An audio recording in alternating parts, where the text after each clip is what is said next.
Vou falar sobre hoje o mecanismo de defesa, a negação. Para a psicanálise, negar para fugir da realidade, a negação para a psicanálise. Em psicanálise, negar para fugir da realidade é um dos mecanismos de defesa do ego.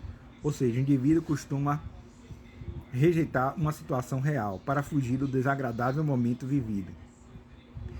Por ser um término de uma relação, uma doença ou até a morte de algum ente querido. Em seu artigo A Negação, de 1925, Freud escreve que a negação é a tomada de conhecimento do que foi reprimido. Quer dizer, quanto mais o sujeito negar uma situação, ali estará inconscientemente o objeto ou fato reprimido. Negar para fugir da realidade e para evitar o sofrimento. Ao se deparar com a realidade que traz frustração e descontentamento, o indivíduo usa a negação para evitar o sofrimento e se ilude com falsas verdades para escapar da dor. Uma pessoa, por exemplo, que descobre durante uma rotina de exames uma doença grave sua ou de algum familiar pode acionar um mecanismo de defesa. A primeira reação pode ser negar a doença, sem acreditar na gravidade ou do resultado de um exame. Procura de outros médicos na esperança de ouvir que o primeiro diagnóstico não passou de um equívoco. Os mais resistentes, além da negação da doença, podem culpar o mensageiro, no caso o médico. Apaixonados não correspondido, por exemplo, usa o mecanismo da negação para evitar sofrimento. Defende-se do amor não correspondido, acreditando numa ilusão. Assim constrói fantasia na esperança de que um dia o outro caia na realidade e corresponda ao seu amor. Amar sem ser amado é doloroso, daí fugir da realidade através de sonhos infantis. Imaginando afetos não correspondidos torna a realidade menos dolorosa, ser traída é pior ainda. O maltrato e negar para fugir da realidade. Muitos traídos, apesar das evidências, fingem não ver, para viver na mentira, mesmo desconfiando, há sempre dentro de si uma pontinha de esperança de tudo não passa de um equívoco.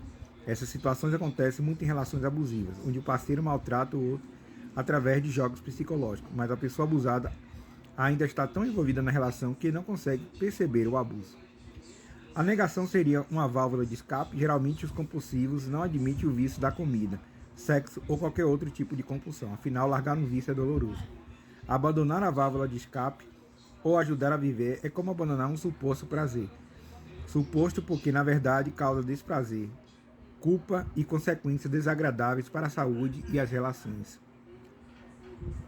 Como um hábito nocivo enraizado na personalidade de vida, até abandonar o lado ruim da nossa personalidade é complexo.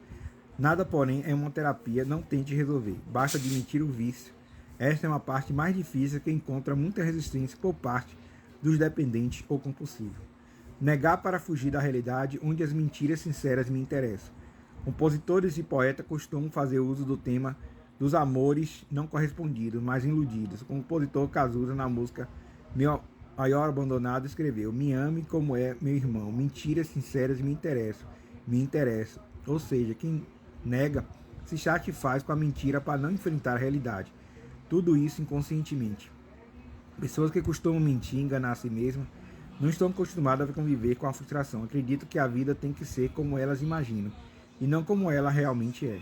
Mentir para si mesmo é sempre a pior mentira, já dizia o compositor Renato Russo na música Quase Sem Querer, que mente para si mesmo, acredita na mentira e nega a realidade. Já diz o ditado: a verdade dói.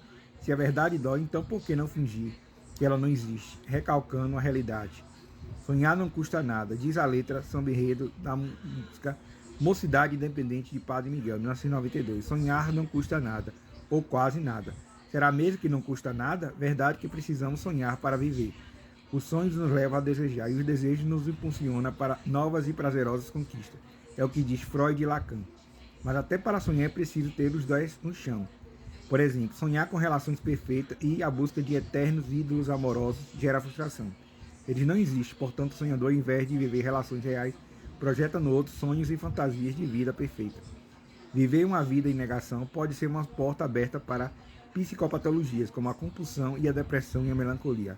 Afinal, quanto maior a ilusão, maior será a frustração ao acordar para a realidade. Ninguém pode viver em negação a vida inteira. Um dia é preciso despertar. Então, o indivíduo viverá uma vida de mentiras e fantasia. O resultado será um profundo vazio interior. Negar para fugir da realidade, ilusões de fantasia. Escuta analítica. Quanto mais fantasiamos, mais vendemos ilusões pela vida. Fantasiamos o amor e projetamos todos nós os anseios nele. A nos apaixonamos por alguém, na verdade estamos nos apaixonando pelas projeções e perversões surgidas na nossa psique. Estamos recalcando os nossos defeitos e os defeitos do outro. Negando a verdade é uma relação que pode ter efeito. Todos têm, porém, mais verdadeiras. Como gente de carne e osso, ao depararmos com a realidade e com as mentiras sinceras do dia a dia, acabamos descobrindo que o sujeito e o objeto de nossas ilusões não é tão perfeito como imaginamos. Se nascemos frente a frente com as nossas imperfeições do osso, sofremos com desiludimos com o amor. Daí a importância da terapia. Através da terapia, aqueles sentimentos negados e recalcados no inconsciente que nos impede de levar uma vida plena vêm à tona durante a fala da análise. E você que agora que conhece um pouco mais do mecanismo de defesa da negação fará uma reflexão para saber se faz justo o uso dele alguma vez. Então a negação é um sentimento de mecanismo de defesa, segundo Freud, que o paciente nega a realidade, né? Ele nega a realidade porque é doloroso viver a realidade. A realidade dói, né? Como diz o outro, a realidade dói. Então o paciente nega. O sentimento de negação, o mecanismo de negação é esse. Ele nega a realidade para ver se consegue suportar a dor. Psicanálise e negação.